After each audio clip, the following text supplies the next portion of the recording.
One of my best friends lives in a different country. We met years ago online and have talked almost daily to what is approaching a decade. We have both flown back and forth once or twice a year to see the other and hang out, and we've always been there for each other's big moments. She found out last year that she is expecting her first child, and it was amazing news for us all. I was so happy for her to start the family I know she's always wanted with her husband. She came to visit a few months into her pregnancy and asked me to be the baby's godmother. I was over the moon. While we live an 8-hour plane ride from each other. I do have a job that gives me decent vacation allowance and deals with certain airlines that makes visiting manageable. I knew that I could be there for her, and told her that whenever she was ready for someone outside of the family to be there, I would make the trip. Last month, she had her baby shower. And I only found out when I saw on Instagram a mutual friend who lives in the same city as me, had surprised her at the shower. I hadn't been invited. I was a little hurt and surprised, but it was the busiest month of the year for the company I work for, and I knew she knew that. So I figured that could be the reason, sent my gift by airmail and said congratulations.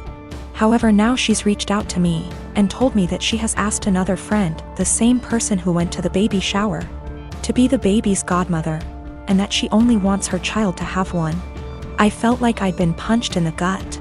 I was heartbroken, and felt a bit betrayed. For 6 months I have been excited to take on the role. My own godmother lives in New Zealand, and has done for most of my life, so I knew it could work. Knew how to stay in contact and be a part of the child's life while living in another country. But now she's taken back her offer, and chosen someone else. I wouldn't be so upset if she had chosen someone who lived closer. But she has replaced me with someone who lives in the same city as me, so it's not a distance thing. We have been friends for years. I have been there with updates, support and love her whole pregnancy. And at no point was there any clue she had changed her mind, until the baby shower a few weeks ago. I don't know if I should confront her, tell her I'm hurt, or just accept her decision. It's her baby. And I would never want to force her into a decision she wasn't happy with. I just don't know what to do or say to her now. I want to let her know I'm sad that I'm missing out, but I don't want to sound like I'm whining. And I want to know why she changed her mind, but I'm scared the answer will just upset me. I am a gemologist. I spend my days in the lab testing and identifying stones. From the nature of my work, I also have a large and valuable collection of jewelry, but also gem specimens, that I keep in a safe I specifically bought and had installed to keep them safe. I also have a second smaller safe for keeping important documents like passports. I own my home, and my boyfriend of 2 years recently moved in as he was renting before. I gave him the code to the smaller safe so he could put valuables in it, but he also wants the code for my gem safe. Not to put anything in it, but he says because we are living together now I should trust him and give him the code. I've said no because he has no reason to open the safe, as the only thing it's used for is storing my collection. He said he has no interest in my gem collection, doesn't want to look at them, but still wants the code to access them. This is causing tension because he says I should give it to him as a show of trust, and I said no. Because he literally has no reason to go in there, so he doesn't need the code. This is a 6-figure collection, so I'm not being difficult over a few little gems here. I am the only one who knows the code. The safe weighs nearly half a ton, it's bolted to the floor and wall, and is from a company who makes safes, vaults and strong rooms for jewelers. You could bring the house down around it and it would still be intact. All of the gems and jewelry in the safe are mine and mine alone. I do not keep any clients' jewelry at home. For my other business doing valuations, I rent a separate space and keep client items there. I will give an update once things have panned out. I've moved all of my personal docs out of the little safe and into my gem safe. I told him he isn't getting the code and I will die on this hill. He has no reason to have it, and his continued lack of respect by the pushing of my boundaries wasn't okay. I felt like he was trying to manipulate me by making it about trust. After a lot of back and forth, he finally admitted that he wanted access to the safe, because he didn't feel like I was sharing the whole house with him. Because I insisted on a tenancy agreement rather than just letting him move in. And he didn't like that part of where he lived was off limits to him. He was also insecure and resented that I have more money than him and own a home whilst he doesn't. He had made a few comments about this before, but I didn't realize it was such a big issue for him. He also said that by keeping him out of the safe made him feel like I thought he was lesser than me, and that it made him feel like I was treating him like a child. I told him if that's how he feels then this is not the right relationship for either of us and that it was best we break up. He was shocked that I was ending things over this, cried and asked me to reconsider. When I said no he then got angry. Called me a stuck-up B*TCH, said he was better off without me anyway and went to his friends. I told him via text he had 30 days before he had to leave, as per the tenancy agreement.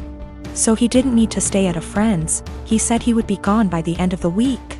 2 days later he came back and packed up all of his stuff and left. He's staying with his friend now. I have changed all the locks. I have an alarm and CCTV system that's professionally monitored and I have changed the verbal password I have to give when you call up as a precaution. I've checked all of my collection and it hasn't been touched. I also am giving my solicitor the code and safe deposit details to be passed to my executor in the event of my death.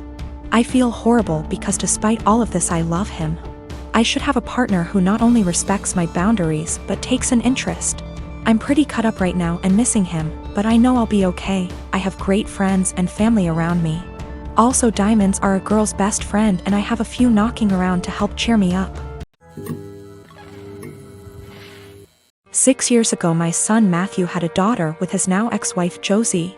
I have always thought of Josie as my own daughter, so when they divorced 7 years ago due to my son cheating, I was conflicted and disappointed.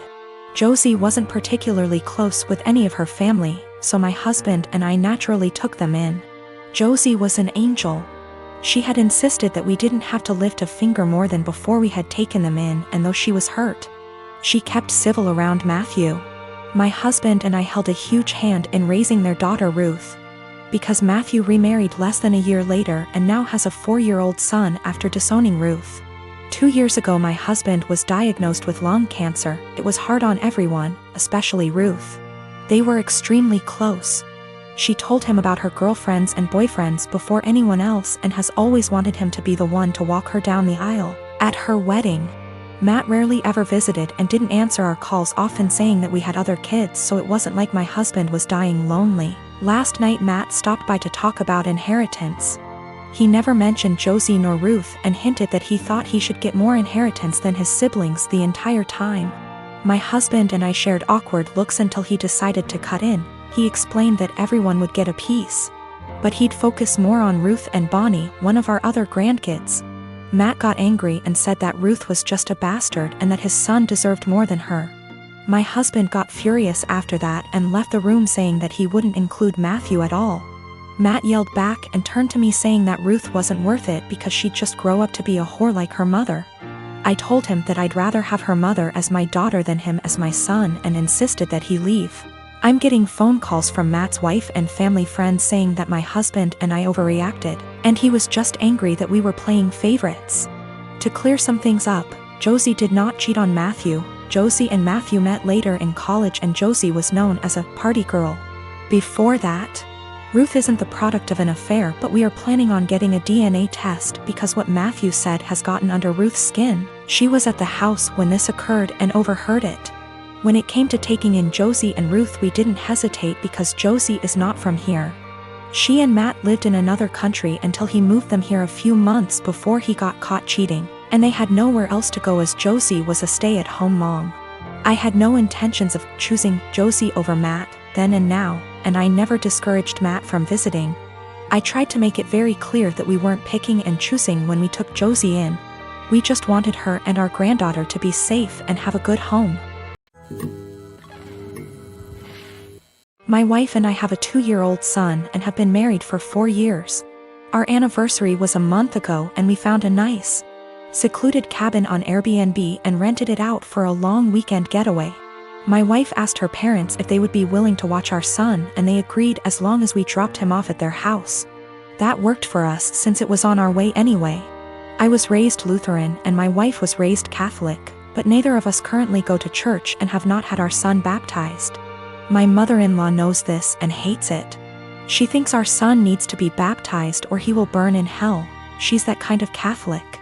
So we go on our trip and when we pick up our son and ask how the weekend went, Mother-in-law says everything went fine and that she has saved my son's soul from the devil.